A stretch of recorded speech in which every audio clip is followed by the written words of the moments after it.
All right, so welcome everyone. My name is Scott McCannell. I'm the Executive Director at the Professional Employees Association, and I'd like to start today by acknowledging that we are joining from the traditional lands of the Esquimalt and Songhees families and the Algonquin speaking peoples. Again, a big welcome to you. This is our kickoff session for the PEA's 2023 Education Conference, which will take place this weekend in Victoria. We'll have about 80 members from the PEA joining from across the province. And this session, The Future of Work, Myth versus Reality, How New Technology is or Isn't Changing the World of Work, is being presented by Jim Stanford. Many of you will know that Jim is one of Canada's best known economic commentators and has served for many years as a research associate with the Canadian Centre for Policy Alternatives. He's quoted frequently in print and broadcast media and writes a regular column for the Toronto Sun. I can say personally that I always take advantage of hearing what Jim has to say and greatly appreciate his thinking and the way that he's able to communicate that. So I hope you'll all join me in welcoming Jim. And with that, Jim, over to you. Scott, thank you very much. It's a great pleasure to join the PEA and all of your members as part of the kickoff to the Education Conference. And I, first of all, want to congratulate you all for making education such an important part of the union's business. I'm a big believer in ongoing education and the issues in union practices and the history of the union movement and collective bargaining strategies and everything. Educated membership is a powerful membership. So good on you for doing that, and I'm very honored to join you in this part of it. Also, Scott, I want to congratulate you and your team for the wonderful work you've been doing on the collective bargaining front. I watched with great interest that major agreement that you reached and ratified with the provincial government. I know you've got other tables that are still on the go, so it's never a done deal. But the reality is that agreement that you negotiated, I think, is outstanding in terms of the level of protection against inflation that it offered your members. Just look at what's happening now with the PSAC group in Ottawa and how they're fighting tooth and nail for every 1/10 of a percentage point to try and get back some of the real wage losses that their members have lost. And I think that cost of living formula that your team negotiated was very smart and very well done, and I think is already paying dividends. So congratulations on that. So I do want to thank everyone for joining to hear an economist in your precious lunch hour. Oh my God. They say an economist is someone who's good with numbers but didn't have the personality to become an accountant. Okay, so we'll just kind of give that as the fair warning before we get started here. I will show a few charts and graphs and hopefully make it accessible, but I do recognize you're giving up your lunch hour to join us, and I thank you for that. And hopefully it's an informative one about some of the myths and realities of technological change and how it is going to impact work and workers in the future. We've seen different waves of almost moral panic, I would say, about how the end is nigh. All of us are going to lose our jobs. Technology is coming, and there's nothing we can do about it. And we've seen, even in my career as an economist, I've seen probably 3 or 4 different waves of that. And we had a big one going with robots and automation and everything, 4 or 5 or 6 years ago. Now we've got a new one happening with Chat GPT. I don't know if any of you have tried that or not. There's all kinds of hype out there. I tried it the other day just for fun. I said, Chat GPT, write a love letter to my spouse of 45 years, okay? And it wrote back 500 words that was like an extended Hallmark card. Like on one level, it was impressive. On the other level, it was pathetic because, it didn't hit the bill in terms of that human judgment and flair. And when I gave it to my spouse, she said, "We're not going to make 46. I'm sorry with this kind of pap that you're sending me." And that, in a way, was just a funny insight into the limitations of this technology, as well, of course, as its potential. So I am dubious of, first of all, how big the impact is going to be on the actual work that actual human beings do, as opposed to gimmicks that different tech companies like to market their brand with. And then I also think it's a mistake to in a way, either blame or credit technology itself as some kind of, disembodied exogenous force as the driver of these changes. There is no such thing as disembodied technology. Technology is human knowledge that we accumulated as human beings by putting our human brains to work on different problems. And which problems we tried to solve and how we solved them is ultimately a human decision, not an algorithm. So with that, I am going to share some slides here as we go through, and then I will look forward to some good Q&A and discussion at the end. Kat did ask me to note as I get started here that the session is being recorded, and the union will use it for educational purposes afterward. And then we will take some questions at the end. If you could post your questions in the chat, that would be great. And then Kat will kind of moderate the Q&A session when we get there. So thank you very much. Technology and the future of jobs, myth and reality. So there's our website. The Center for Future Work is a progressive labor economics think tank. We have an office in Vancouver where I am, and we have an office in Australia. There's our website. All of our research is open access there. There's my Twitter handle and the center's Twitter handle if you'd like to join the conversation on social media. I don't know why I put Twitter up anyways. The thing will probably collapse by the time we finish this session today. But feel free to join the conversation if that makes sense. We see these incredible hype in the media from business leaders, from some think tanks, on YouTube videos about the amazing things that technology and robots can do. And as I mentioned, this kind of dystopian fear-mongering that it means humans are disposable. The reality that we experience is rather different and rather grittier and rather more mundane. And when we look at the jobs that people are actually doing today in Canada and elsewhere, they are not, for the most part, high-tech jobs. Most of them are hard work, rather menial jobs, rather insecure jobs, rather low-tech jobs.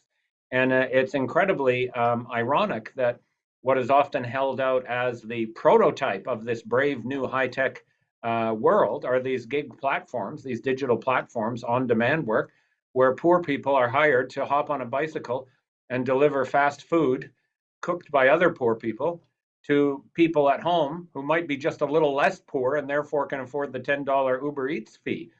Not one thing in this process is high tech. The bicycle was invented 160 years ago.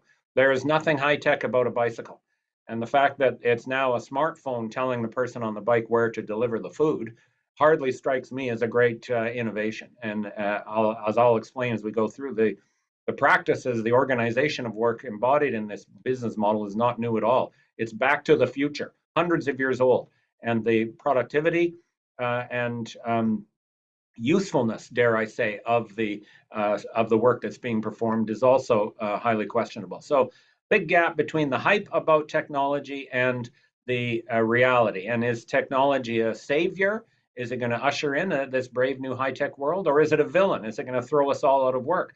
We can see both the pluses and the minuses of technology and how it happens. Look at what we did through technology with the COVID pandemic and the rapid development and rollout of vaccines and other treatment strategies, and how it saves millions of lives. That's as good as it gets as far as directing our creative potential as human beings to solve problems that really, really matter. And that was a great one. On the other hand, we could look at another direction that technology is being used. Go to an Amazon warehouse and watch how digital technology is being used to order each individual worker to go to a particular shelf and pick out a particular box with their right hand or their left hand and lay it on a particular conveyor belt, and monitoring the speed at which they're doing this and instructing them in real time in order to shave a few seconds off of each task so that they can get a few more boxes loaded in the course of the day, a day that is monotonous, stressful, dangerous, and where, according to evidence, they don't have time to go to the bathroom. So this is not technology being used to liberate us. This is technology being used to imprison and exploit us.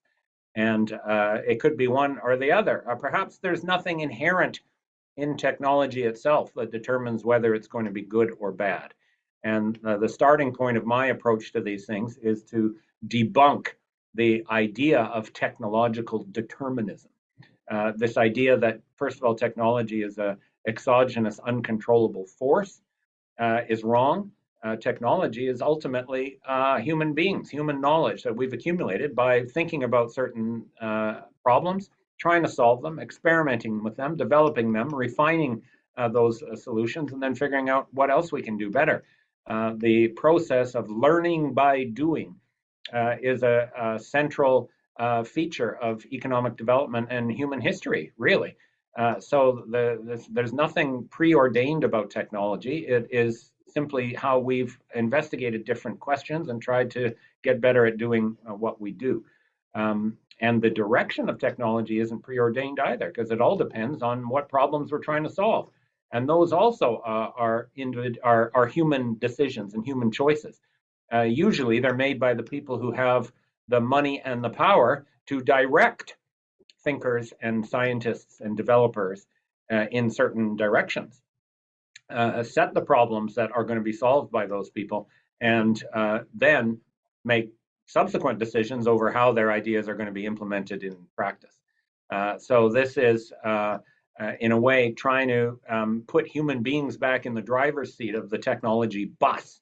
There's nothing inexorable about technology. There's nothing preordained about technology. Ultimately, it's our choices about technology and how it unfolds that will determine whether it helps us or hurts us, particularly in the area of work and the future of work. So I'm going to organize this presentation by kind of taking a shot at 5 different myths that I would say. One of them is the myth that work is going to disappear as a result of new technology.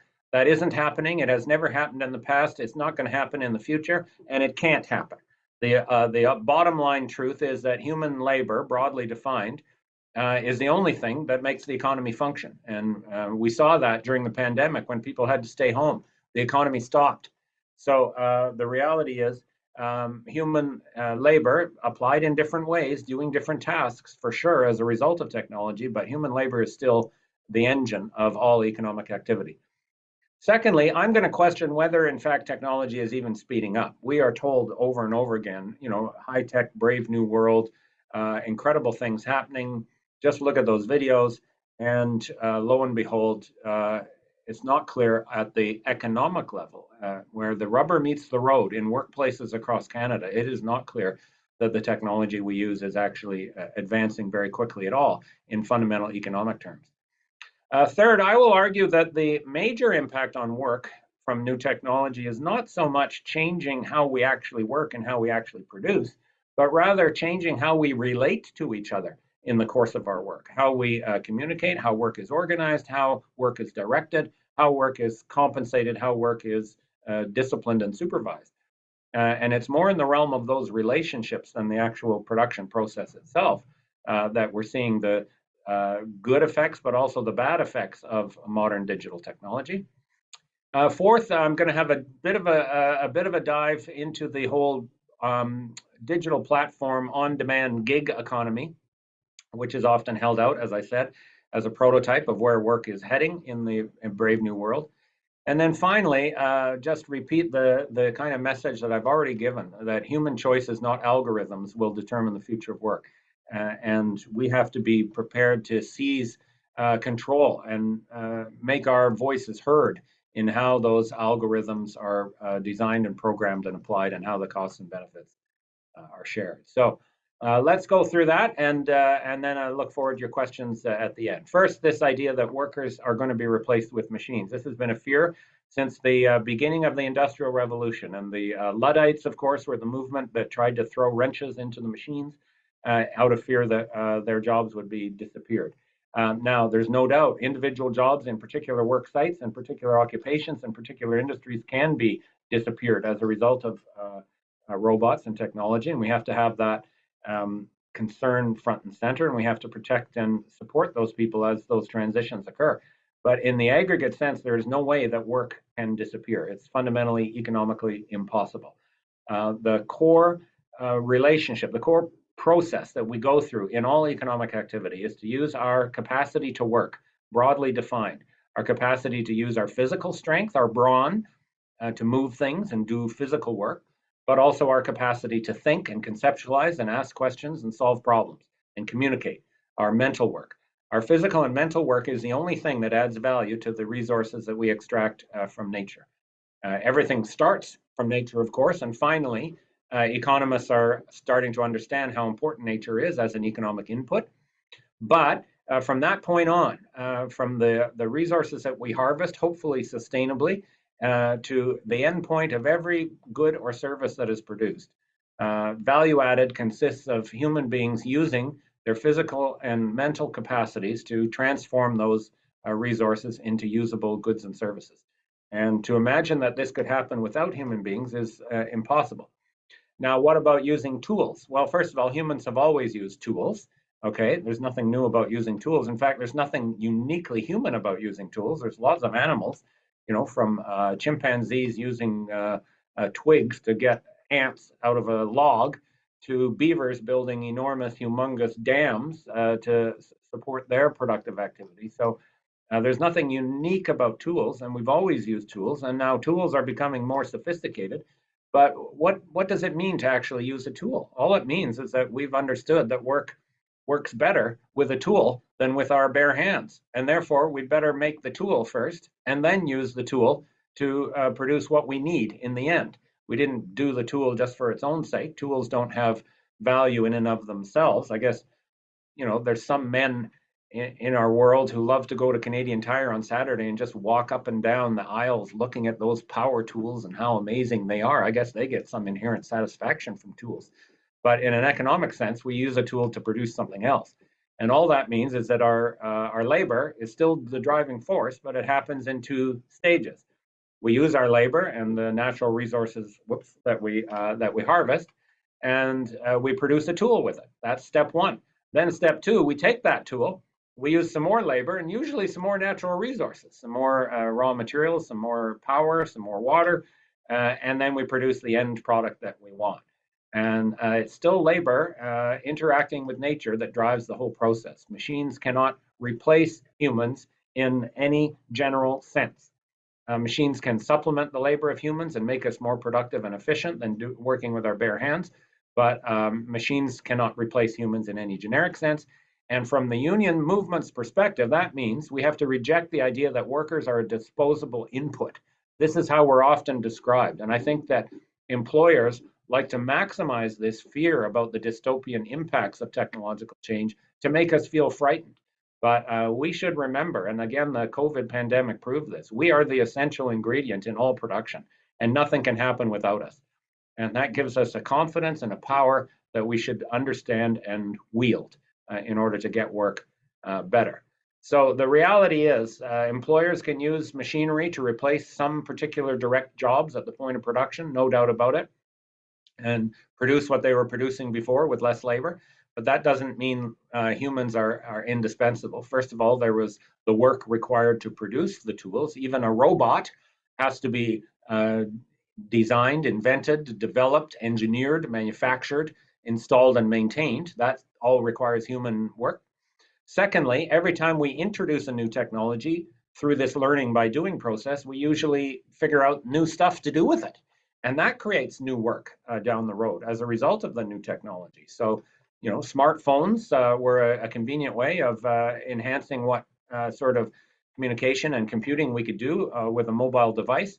And as soon as we invented smartphones, lo and behold, we built a whole new industry to make apps for those smartphones, to clutter up our home screens on our smartphones. And there's hundreds of thousands of people around the world, lots of them in BC, paid to design new apps.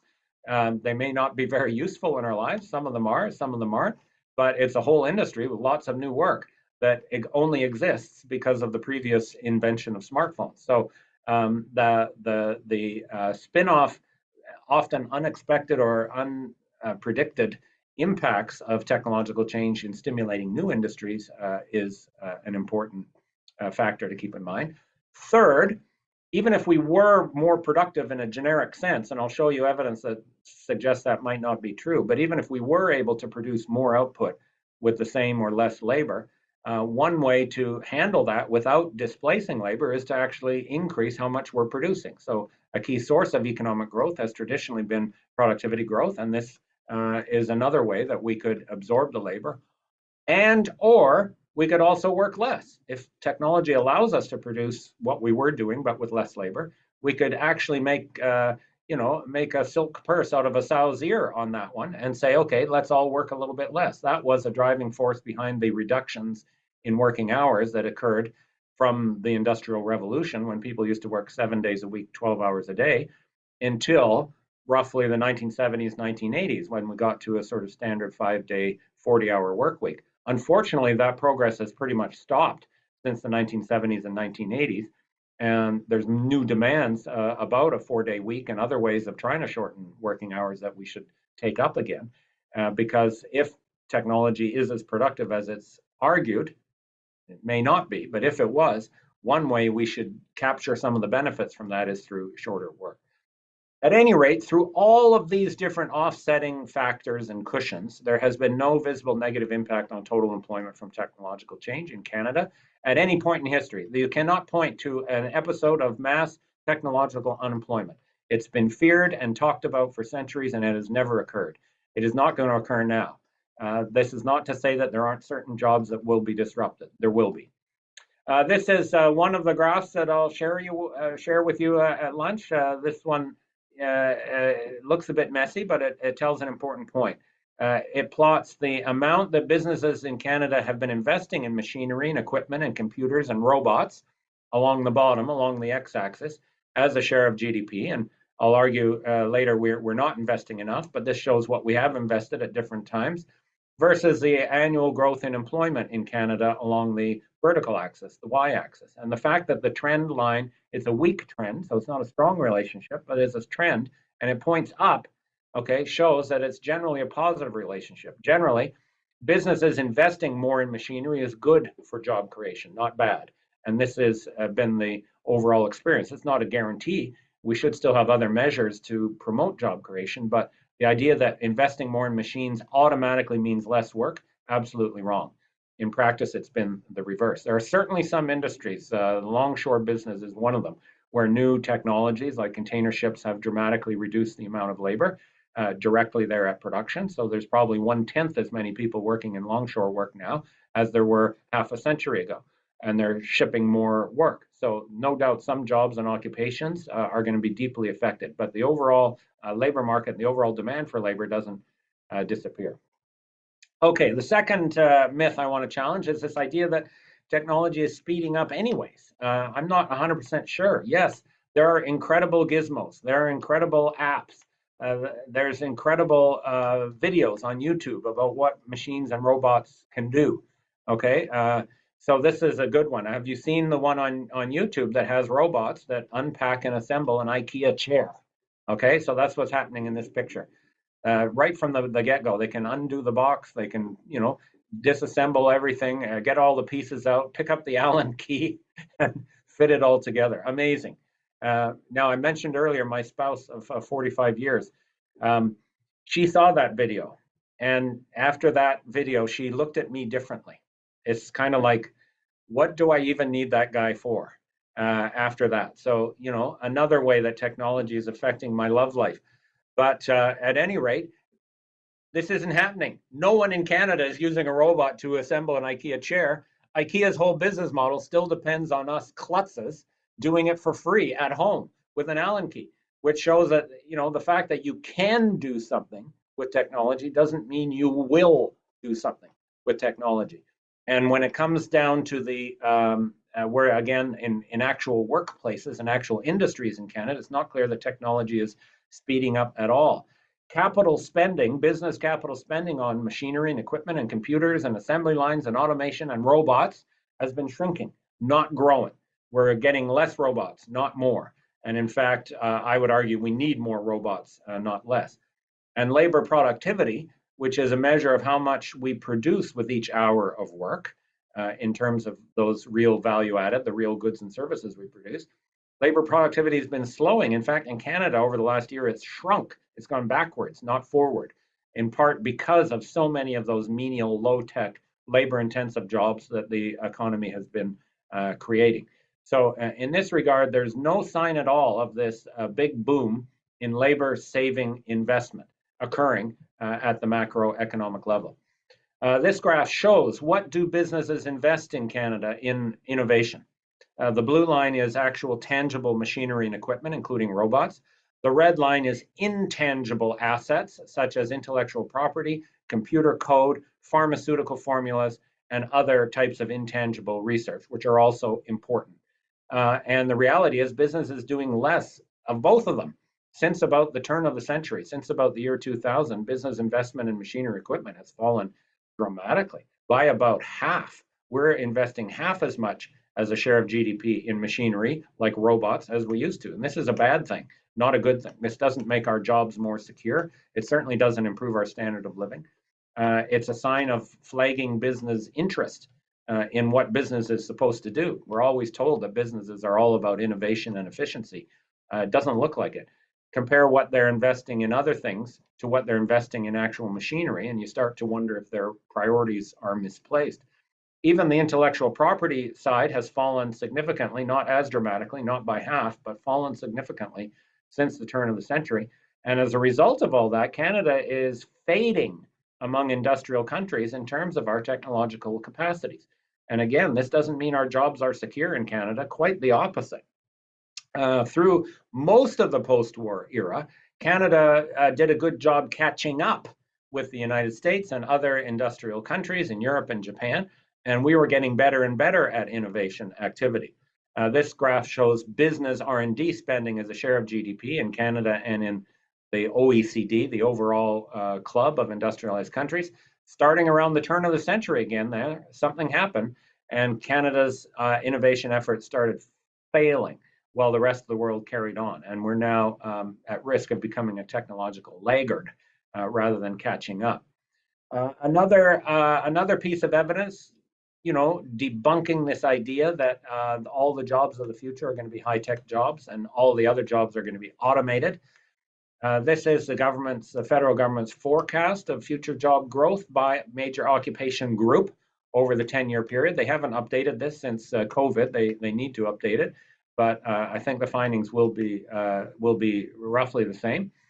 This shows the top 12 occupations in terms of new jobs over the decade expected, and only 2 of the 12, the ones that are in dark blue, are what we would traditionally think of as high-tech occupations: ICT analysts and computer programmers and media designers. Now, that's 85,000 jobs over 10 years in those 2 occupations. That's important. Those are potentially good jobs if the workers have a bit of security and actually get paid in money, as opposed to having a ping pong table at their high-tech incubator. Okay, but they actually get money, let alone a pension. That would be nice. 85,000 jobs is small peanuts in Canada's labor market. 20 million people employed in Canada. So 85,000 in these high-tech sectors isn't going to make or break anything. Interesting to look. Where are the other places that we expect jobs? The pink boxes are in human and caring services, education, healthcare, and community and social services. Big jobs in those areas, far more than in the high-tech area. The light blue boxes are private service sector jobs that are low tech, low paid, and low productivity. So we're talking about working in restaurant kitchens, we're talking about cleaners, we're talking about truck drivers, we're talking about retail cashiers. Okay, these are menial jobs. These are not supposed to be the jobs of the future, but there's far more of them than there are of the high-tech jobs coming in the future. And the fact that our labor market is amenable to companies applying labor in very low-tech, menial, and unproductive ways allows these types of jobs to continue. You can still there aren't many left, but you can still find parking lots that have a person sitting in a little house collecting tickets instead of automating that function, which should be easy as pie. But because wages for those types of jobs are low and the employers don't have much. I just have to wave my arms here for a second. Excuse me. That was automation at work. That was my automatic light energy saving system going off because I haven't wiggled around enough. Okay, lights are back on. Anyways, the fact that they can pay people lousy wages to take parking tickets or work at a cashier or clean a house or clean an office or ride around on a bike delivering fast food means these jobs keep getting created, and it holds us back in terms of productivity and innovation and efficiency. The truck drivers one is an interesting one because we've heard swaths and swaths and swaths about how we're all going to have automatic truck driving capacities. The trucks are going to bail down the road with no driver. That scares the shit out of me, if I can be blunt. And at any rate, this is the supposedly what's going to happen, and truck drivers' jobs are at risk. Yet we have an ongoing chronic labor shortage, so-called labor shortage, where truck firms can't find enough drivers because they need more, which shows you something's going wrong. Why isn't automation trickling down to the grassroots of workplaces more rapidly and clearly? Lots of barriers. You have to get regulatory approval for a lot of things, like those driverless trucks, for sure. The capital cost and management capacity. Many businesses just don't have the know-how and the money to make these things happen. The sorts of infrastructure that's required, safety issues, consumer acceptance, insurance, all kinds of things standing in the way of taking something from YouTube video to real life. And we are not seeing it in real life nearly as much as we could or should be seeing it. Okay, the third myth, a little bit, technology seems to be more about relationships than about the actual technique of production. Okay, and here we go again with that analogy to the on-demand person hopping on their bike, being told by their smartphone where to take the McDonald's hamburger to. Why anybody orders McDonald's from Uber Eats is beyond me anyways. I mean, you can barely eat that food when it's hot, let alone a half hour later. But that's another question. Okay. In fact, the production process isn't changing as we're seeing. Productivity growth has slowed down, not sped up. And what are employers doing with all this technology? Well, they're not using it to actually make our work more efficient. They're using it to try and control our work more closely. And this isn't new. Employers have always used technology to try and manage the work process and control workers and get the most bang for the buck from the workers that they hire. Henry Ford figured that out 100 years ago when he invented the assembly line as a way of structuring the work of building a car or some other complex product into discrete phases that could be timed and controlled and disciplined.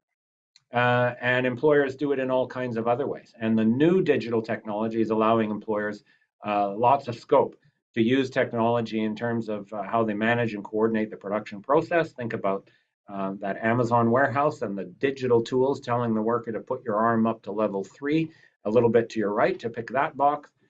Think about the use of digital and AI tools in hiring and deployment. You know, all the big companies nowadays screen all of their applications using AI tools to look for keywords in cover letters and resumes. It's very arbitrary, very discriminatory.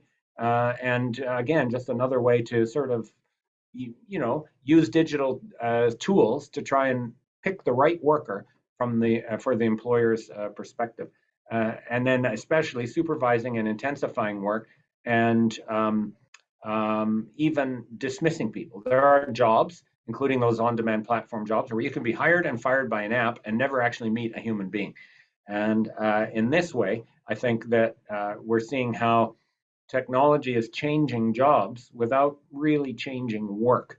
To understand this distinction, let me describe 3 levels of work. Work in the generic sense is that use of our brains and our brawn, our capacity to work, in order to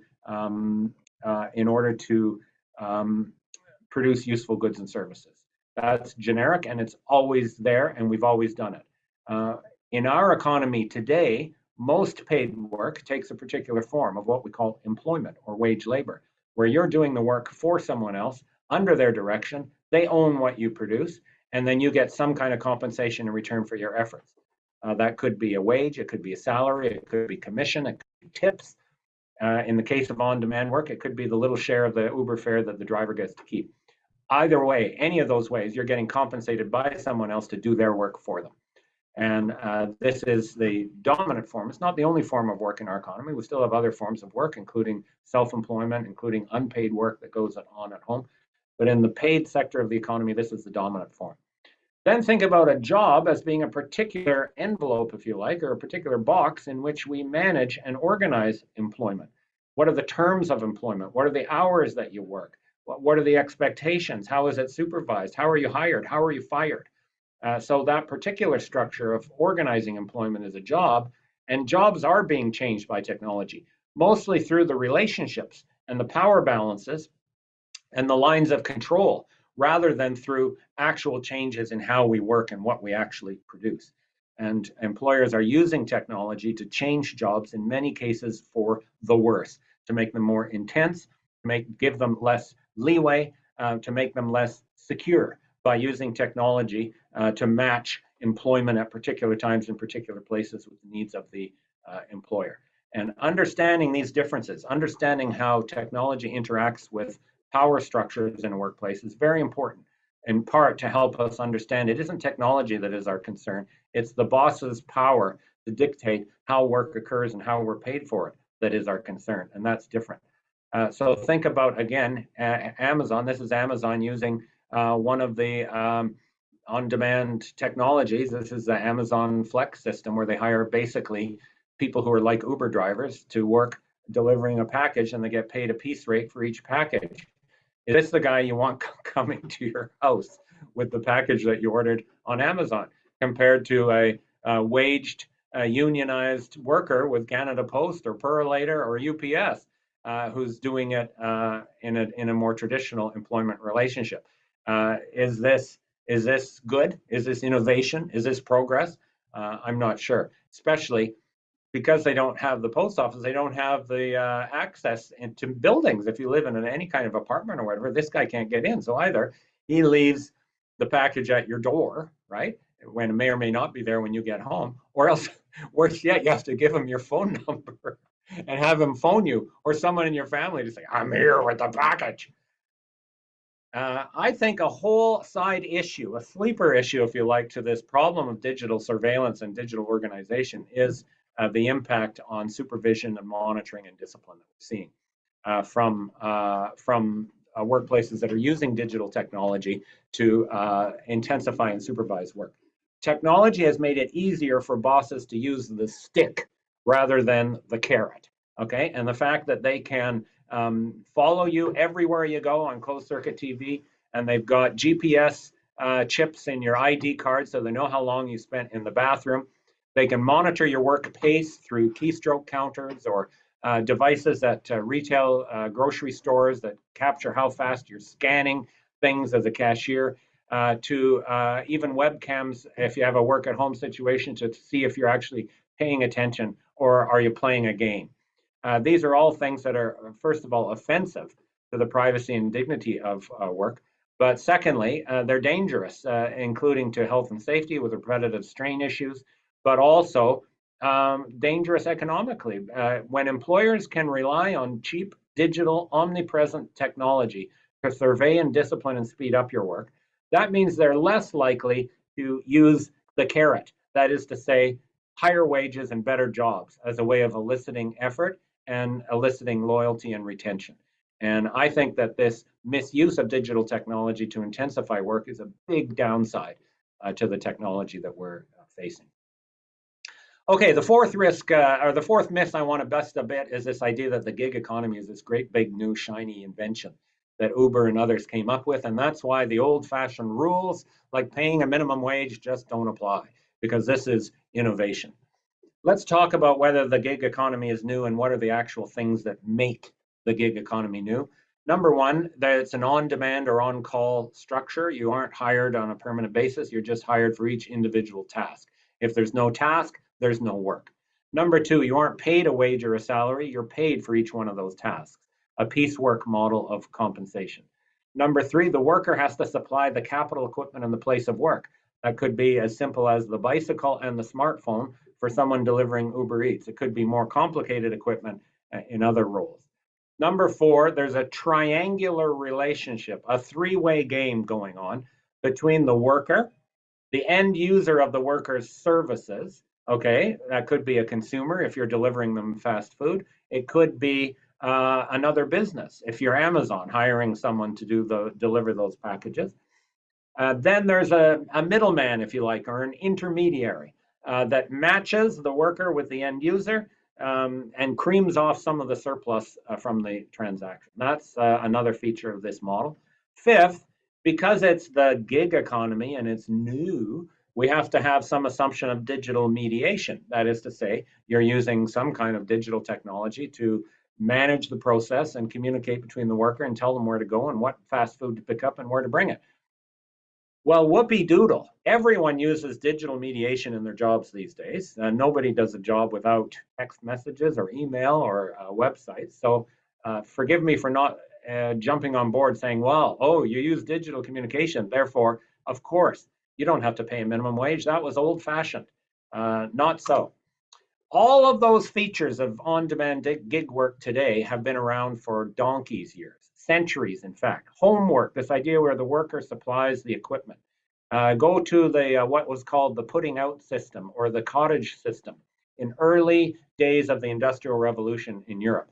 You'd have people with small-scale manufacturing equipment, in this case a loom, but it could be a sewing machine or a small tool working operation.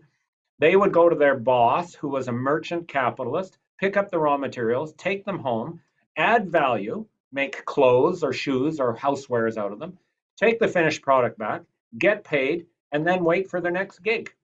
That was the gig economy. That was the gig economy right there 200 years ago, working gig to gig, supplying their own capital equipment, and not knowing when the next job came. And all they're missing here is the smartphone. Okay, so let's give her the smartphone. And now she's all into the gig economy 200 and some years ago. We could even give it a name. It was the putting out system, as it was called in the Industrial Revolution, because you put out the materials to home workers who then transformed it and brought it back. Putting out system. So we'll call it puttingout.com. Okay, puttingout.com. That will be the name of our gig business. And we'll do an IPO. We'll get all kinds of hype. Actually, I'm just thinking this through. Puttingout.com might be the wrong term. We might get a different type of clientele. We'll think of a new name. Piecework, paying people by the task, not new at all. Hundreds of years, employers have been trying to make people be their own boss, make workers be their own boss to work harder and faster by tying their compensation to the number of widgets they turned out or the number of fast food meals they delivered. Nothing new about that. It's got strengths from the employer's perspective because they think they can elicit harder work from the workers. It's got weaknesses. If you care about quality, not quantity, piecework doesn't work very well. If you work in teams, piecework doesn't work very well. And from the worker's point of view, it usually sucks because as soon as you get good at churning out more widgets per hour, that's when the boss rewrites the job to reduce your compensation down to what it would have been in the first place. And still keep the power, the pressure for you to work faster than ever. On-demand work, this idea that you just have to wait and see if there's any work for you. You don't know that you're going to have a work that day. Again, centuries old. This is a picture of the old longshore business. Again, down at the docks, workers would go down and wait to see if the boss tapped them on the shoulder to work on unloading a ship that day. If not, sorry, go home, try again tomorrow. Very common in manufacturing, mining, agriculture, and other industries for years. Nothing new there. This triangular relationship between the worker, the end user, and the intermediary, not new. Hundreds of years old. Labor hire, or the old gang master system is what it was called in Britain in the Industrial Revolution. The gang master would go around a city, pick up some desperate workers, take them to a work site, have them work for a day, keep half their wages for himself, and then send them home. And we still see that all over the place in all kinds of contractor relationships, labor hire agencies, and so on. So none of that is new. None of that is new at all. And this phenomena of the gig platforms started in the ride-hail business with Uber and all that, but has spread to many other sectors, including delivery and packages, technology, odd jobs that you can do, different types of freelancing, even care work, home care, child care, aged care work, often organized through on-demand platforms now. And if this practice is allowed, if companies like Uber are allowed to say, these people don't work for me, they're independent businesses, I don't have to pay them the minimum wage, and then the business will spread further. This is care.com. You want to see the future of care work, go and look at this. It looks like a dating site where individual workers put up a profile in hopes that they'll get picked by someone who needs someone to do some home care for them or child care or some other service. And it's full of risks to the worker, full of risks to the clients, and very exploitive in terms of the nature of the job. The gig model is under attack all around the world, including in Canada. You see challenges to the ability of Uber and others to use this practice at labor boards, at courts, in legislation. The BC government is looking at it right now. I hope that they will be ambitious in trying to stop and limit this process. Uber and the others say it's a new model, and that's why they don't have to pay the minimum wage. It isn't. They pretend that the workers are independent businesses running their own operations. Not so. They are told where to go. They have performance requirements. They don't get to set the rate. They have none of the power of a true independent business. And then they say, well, the workers love the flexibility, the fact they can sign on to the app and sign off the app when they want to. And that's more important than wages. That is a false choice and a very narrow reading of what flexibility means. Even though the workers are flexible, they're all working on Friday nights. Okay. And it isn't because they love Friday nights at the job. It's because that's the only hope that they'll get any business at all. So this flexibility argument is also full of holes.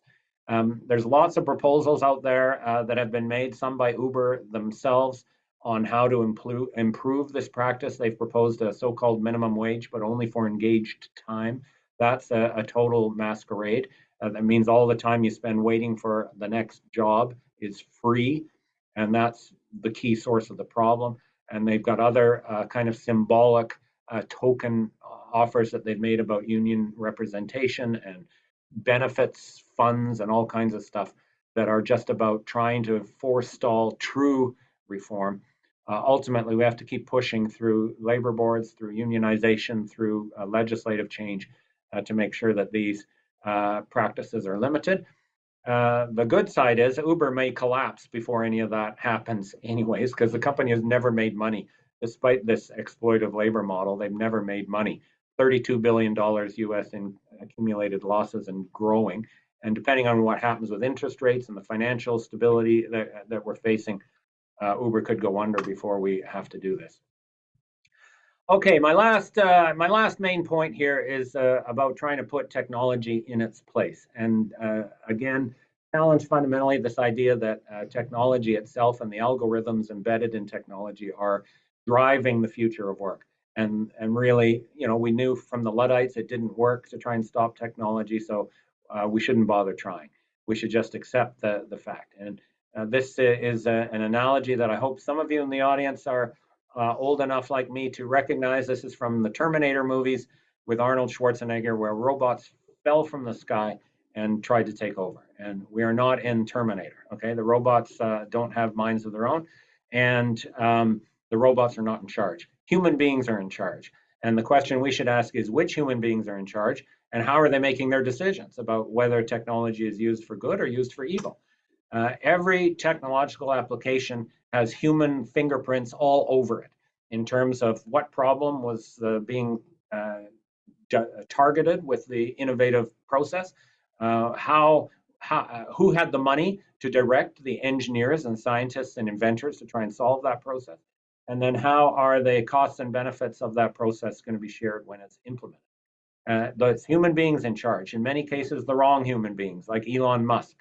It should be a more collective and accountable and democratic and inclusive process of the sort where we can solve diseases and develop sources of renewable energy and find cost-effective ways to provide affordable housing. Those are the sorts of problems we should be tackling with technology, and they could be tackled with technology if we had more control over how technology was directed and how it was implemented.